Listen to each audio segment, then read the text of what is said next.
హాస్పిటల్లో జాయిన్ అయ్యాను. 15 రోజులు ఆక్సిజన్ లేదు, బస్ స్టాండ్ లేదు, ఒక మెయిన్ రోడ్ లేదు, ఎక్కడ చూసిన చెత్త, పందులు.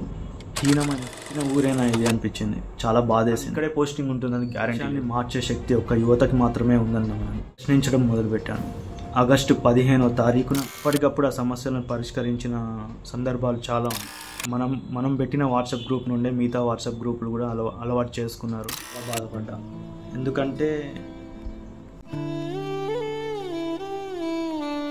ఏర్పాటు చేయడానికి ఎంత కష్టపడ్డానో నా ఒక్కడికే తెలుసు.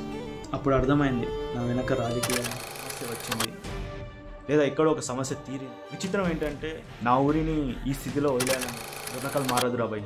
అసలు ఈ ఊరు మారదురా భయ్, ఈ ఊరు ఇంతే ఇక.